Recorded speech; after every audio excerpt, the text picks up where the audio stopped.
I was halfway across that perfect lawn when my ankle folded and the world split open in a way I still hear at night. Not a dramatic movie crack, but a quiet, sickening pop that made my stomach turn before my body even caught up, and I tightened my arms around my baby so hard I worried I'd bruise him through the blanket, because instinct told me to protect the smallest thing first, even while my own bones argued with gravity. The grass under my shoes was clipped so evenly it looked artificial, the kind of lawn my mother-in-law loved because it made her house look like a magazine, and I remember thinking, absurdly, that I'd ruined it with one crooked step, that I'd leave a divot like proof I didn't belong here. My son started fussing against my chest, warm and heavy and trusting, and my breath came in sharp, embarrassed pieces as I tried to keep my face calm, because in that family, pain was never allowed to be loud unless it belonged to them. I leaned toward the stone walkway, limping, broke in every sense of the word, already calculating how to apologize for making a scene, when the front door opened and my sister-in-law's voice carried out like a verdict. "Oh my God, seriously?" she said, not rushing to help, not even sounding worried, just irritated as if I'd spilled something on her carpet. "Don't bleed on the pavers, okay? Mom just had them sealed."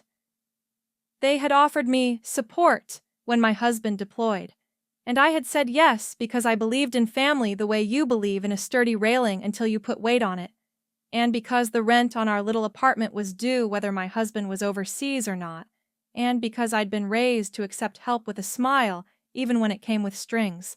At first it was gentle control dressed up as concern, a credit card for groceries so you don't have to worry, a spare car so you're not stranded, a casual request that I hand over my banking login so we can set up automatic payments while you're overwhelmed. And I told myself it was temporary, that it was love translated into logistics. But that afternoon on the lawn, with my baby pressed against me and my ankle trembling, I saw the shape of it clearly, because my mother-in-law stepped onto the porch and didn't look at my face. She looked at my hands, then at the baby, then at my foot, like she was doing inventory. "You need to be more careful," she said, and she held the screen door open with her hip, like I was a delivery. "Come in through the side, not the front. I don't want you tracking dirt." I tried to laugh, the reflexive laugh of a woman trying to stay agreeable, and I said, "I think I hurt myself." And she exhaled like I'd announced an inconvenience. "You're fine," she answered, already turning away. "And even if you aren't, you should be grateful you have a roof. Some women would kill for family like this." I made it to the garage doorway in a slow, humiliating shuffle, my baby's small cries rising with my own pulse, and I saw what she meant by roof, because the garage had been cleared for me like an afterthought. A narrow cot with a thin blanket, a folding chair, and a plastic bin labeled with a black marker that simply said, "Her stuff," like my name was too messy to write. The air smelled like gasoline and old cardboard, and there was a single bare bulb overhead that made everything look slightly unfinished, slightly ashamed, and I stared at it while my sister-in-law stood behind me, arms crossed, scanning my face the way some people scan a receipt. "We can't have you upstairs," she said, lowering her voice like she was being kind, like she was sharing a secret. "Dad needs his sleep, Mom's nerves are shot, and your moods are a lot since he left." I opened my mouth to argue, to say I hadn't had a mood in months, that I'd had survival instead, but my mother-in-law cut in with that polite, dangerous calm she used when she wanted to sound reasonable while taking something from you. "This is temporary," she said. "You'll sleep in the garage, you'll keep the baby quiet, and you won't make waves, because the last thing my son needs while serving his country is drama from home." And then, with my ankle throbbing and my baby squirming, and the garage light buzzing above my head like a trapped insect, she added the sentence that turned me from the quiet daughter-in-law into someone they couldn't name yet. "Hand me your phone," she said, holding out her palm, smiling like it was for my benefit.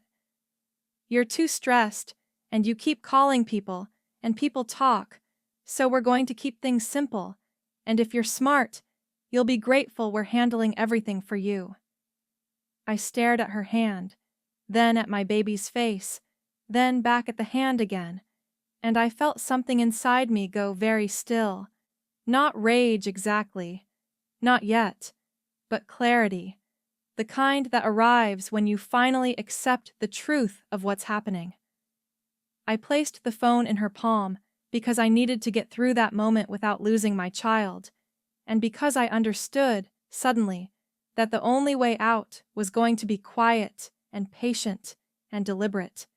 And as she turned and walked away with my voice in her pocket, I looked down at the bin that said, "Her stuff," and realized the climactic truth of Act 1.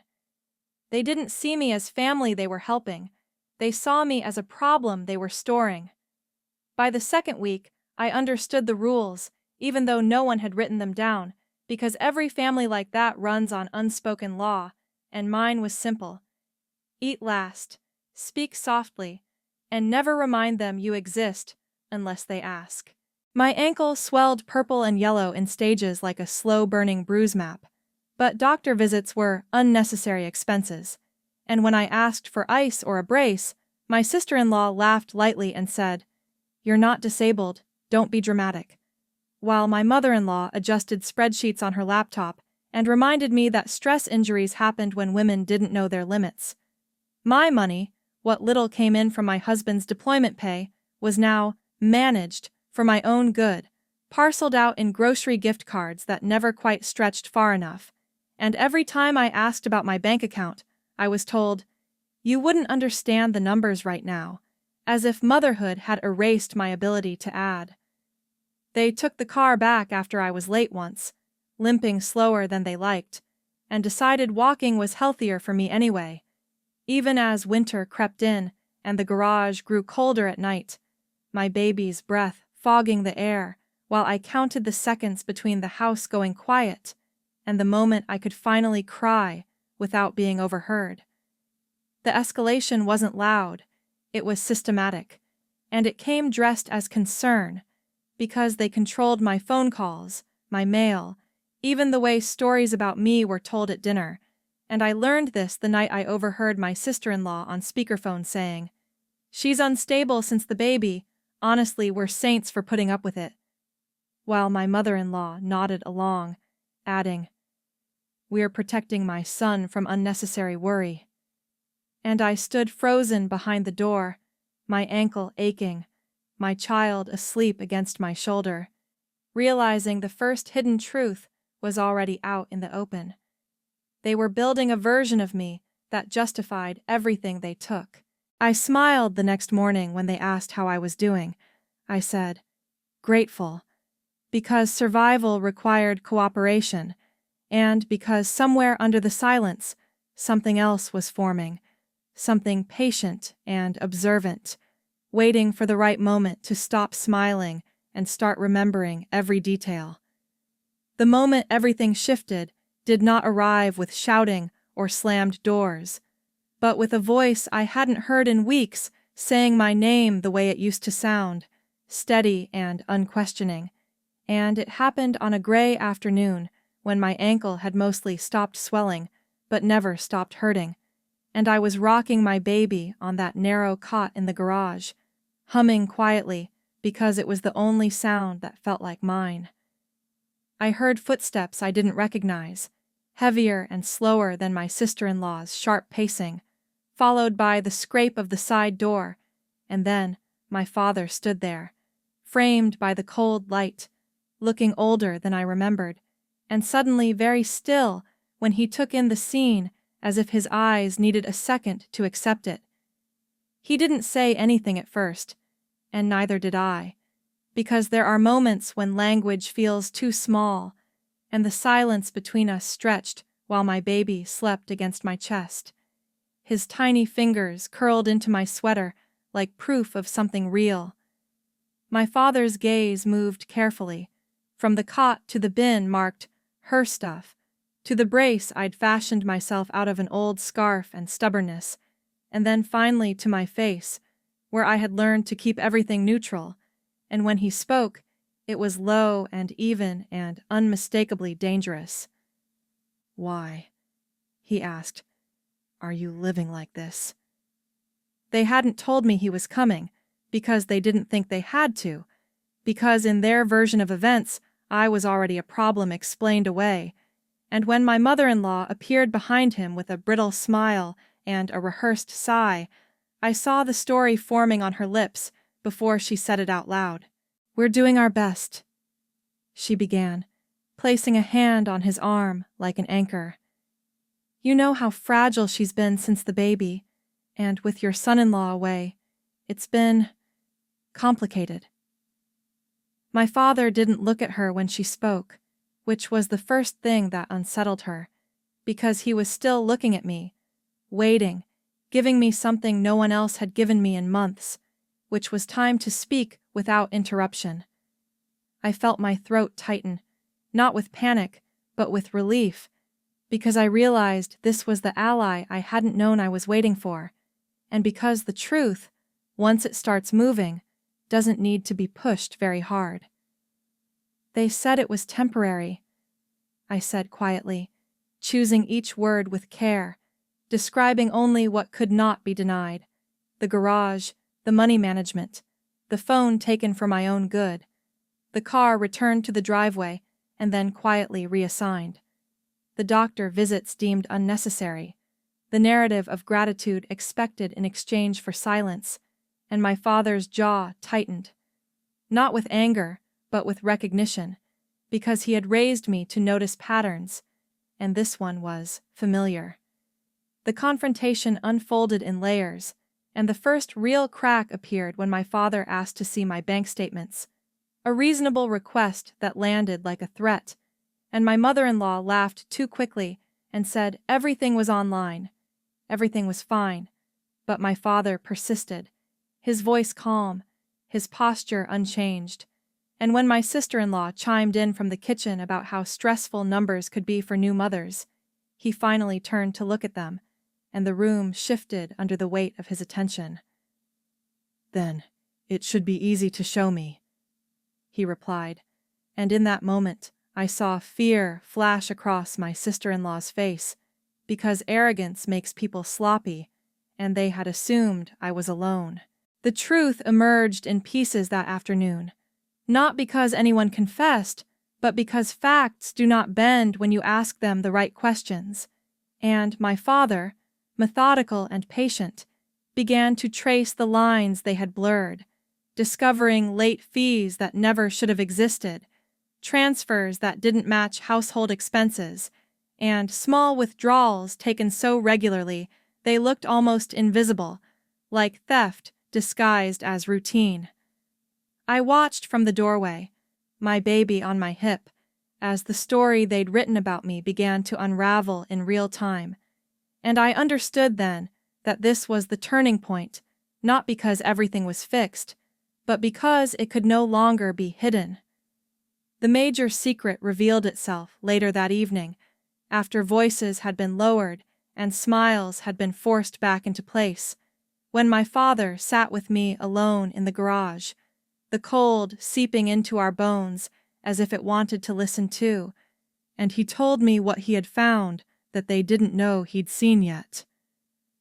"They've been using your account to cover their losses," he said, not angry, not shocked, just precise. "Your sister-in-law's business isn't doing as well as they say, and rather than admit it, they've been borrowing from you without asking, assuming you'd never notice, or that if you did, you wouldn't be believed." The weight of it settled slowly, not as devastation, but as confirmation, because somewhere deep down I had already known, and hearing it out loud felt less like betrayal and more like clarity, sharpened to a point. My father looked at me then, really looked, and his voice softened in a way that steadied me. "You are not weak," he said. "You have been restrained, and there's a difference." The losses continued even after that, because truth doesn't stop harm immediately, and when my father left that night promising to return, the atmosphere in the house thickened with unspoken threat, with my mother-in-law's polite distance turning brittle, and my sister-in-law's kindness evaporating entirely. They moved my things further into the garage, reduced my grocery cards, and reminded me with tight smiles that family matters should stay inside the family, but something had already changed inside me, because I was no longer gathering scraps of dignity, I was gathering evidence.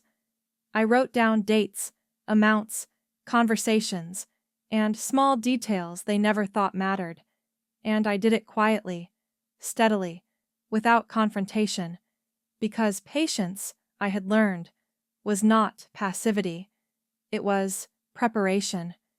And when my baby slept at night, his breath steady against my neck, I stopped wondering how I would survive and started planning how I would leave, not in anger, not in chaos, but with the kind of undeniable truth that turns whispers into consequences. And as the garage light hummed above me, I understood the climactic truth of Act 3, that the woman they had silenced was not broken. She was waiting, and now she was no longer alone. The collapse didn't begin with confrontation, because confrontation would have given them something to fight, and I had learned by then that arrogance makes people reckless only when they believe they're still winning. So I let them believe exactly that while I prepared. The weeks that followed my father's visit were some of the hardest, because they sensed the shift even if they couldn't name it, and their control tightened in small, vindictive ways that might have broken me once, like cutting my grocery allowance again and accusing me of wasting food, or forgetting, to tell me when the house would be empty so I could avoid being seen by guests, or reminding me casually that my husband trusted them completely and wouldn't appreciate me stirring trouble while he was away. I nodded. I thanked them. I stayed quiet, because beneath the surface I was doing something they never imagined I could do from a garage with a baby on my hip, which was building a case brick by brick with the calm focus of someone who had nothing left to lose except her silence. My father worked quietly too, reaching out to an attorney friend who specialized in financial abuse without ever mentioning my name to anyone who didn't need to know it, and together we organized what I had collected, the bank statements that showed patterns instead of accidents, the messages where concern turned into instruction, the dates when money left my account and landed precisely where my sister-in-law's failing business needed it most, and the emails where my mother-in-law spoke about me as if I were an asset she was managing rather than a person she had wronged.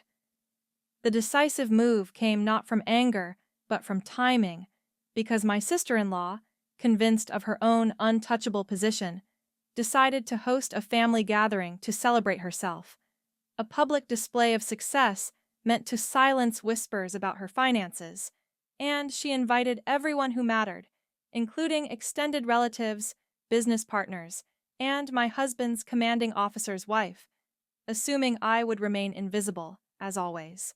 What she didn't anticipate was that my father would attend, or that he would arrive early, or that he would ask for a private word with the guests who needed to hear the truth before it could be spun. The climax unfolded in that living room, not as a dramatic showdown, but as a quiet transfer of information that changed the air, because facts spoken calmly have a way of spreading faster than rumors shouted. I stood in the doorway with my baby asleep against my chest, no longer hiding, no longer apologizing for existing, while my father laid out exactly what had happened in clear, unembellished language, explaining how money earmarked for a deployed soldier's family had been redirected without consent, how medical care had been denied under the guise of thrift, and how isolation had been enforced through control rather than care.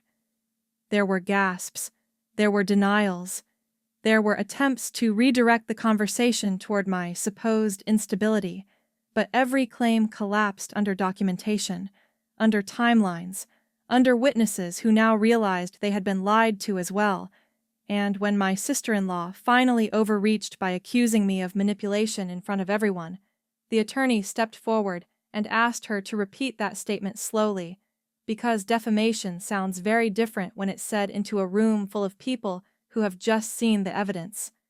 Everything seemed lost for them in the span of an hour, not because they were shouted down, but because no one defended them anymore, because the truth, once exposed, made their kindness look calculated and their authority look predatory, and I watched as their confidence drained into something brittle and desperate.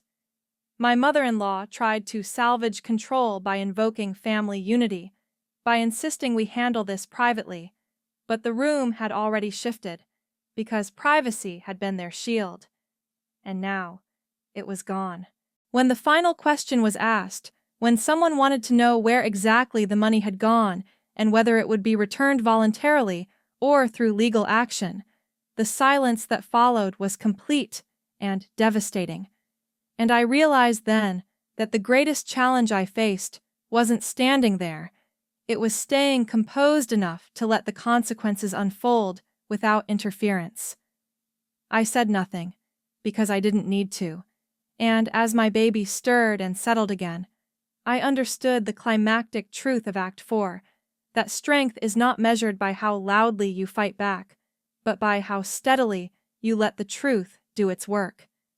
The consequences did not arrive all at once, and I was grateful for that, because justice that unfolds slowly has a way of feeling real instead of theatrical, and I needed reality more than I needed spectacle. In the days after that gathering, the house felt hollowed out, as if the walls themselves were reconsidering what they had witnessed, and my mother-in-law stopped speaking to me altogether, not out of dignity, but out of calculation, because silence had always been her preferred tool when words stopped working. My sister-in-law cycled through strategies like someone flipping through old scripts, first outrage, then tears, then attempts at reconciliation, framed as forgiveness she was generously offering me, and finally, a brittle calm that arrived when the attorney's letter made it clear that this was no longer a family disagreement, but a documented pattern of financial abuse. I moved through those days quietly, packing my few belongings with the same care I had once used to make myself small, except now the care was directed inward, toward my child, and the future I was finally allowed to imagine without permission. My husband called when he was able, confusion thick in his voice at first, because he had been fed a version of events that painted me as overwhelmed and volatile. But when he listened, really listened, when he heard the dates and the amounts and the steady way I spoke without accusation or hysteria, something shifted between us two, not into conflict, but into clarity. He didn't interrupt, didn't defend them reflexively the way he might have once, and when I finished, he exhaled slowly and said, "I should have seen this." Not as an excuse, but as an acknowledgement, and that mattered more to me than apologies that came too fast. We talked about next steps like adults who understood that love does not erase responsibility, and when he told me he supported whatever decision I made, I felt the last of the fear loosen its grip, because support offered without conditions is the opposite of control. The garage became temporary again, this time in the way it had been promised, because my father returned with boxes and quiet efficiency, and together we loaded my life into the back of his car while no one tried to stop us, because stopping me would have required a confrontation they could no longer win.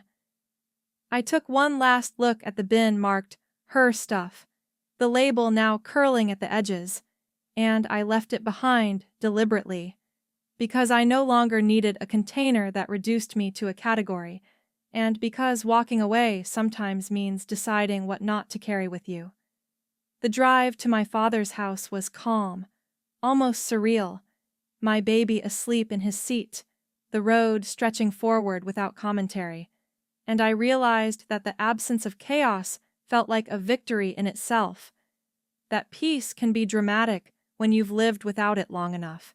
What followed were meetings and signatures, and quiet accountability, not jail cells or public shaming, but repayment plans, formal apologies that arrived too late to matter, and a restructuring of relationships that made it clear who would and would not have access to my life anymore.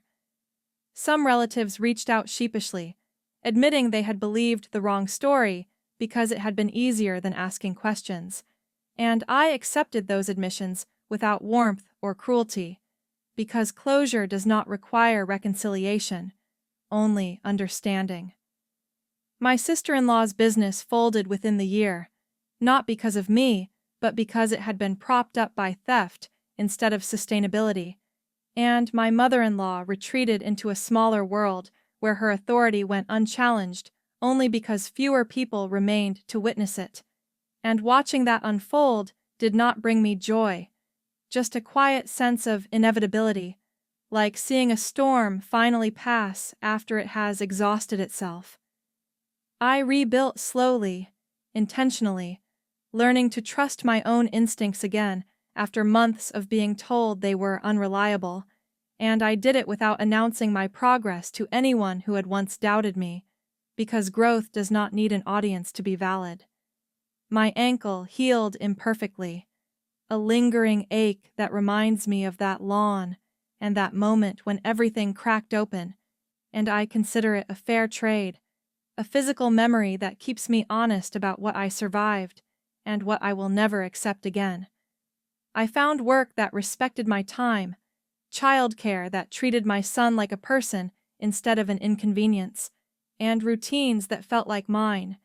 And with each ordinary day that passed without fear, I understood that resilience is not forged in dramatic acts, but in the steady refusal to return to what broke you. Sometimes people ask if it felt good to watch them fall, and I tell the truth, which is that it felt like exhaling after holding my breath too long, not satisfaction but release, not triumph but alignment, because the goal was never to hurt them.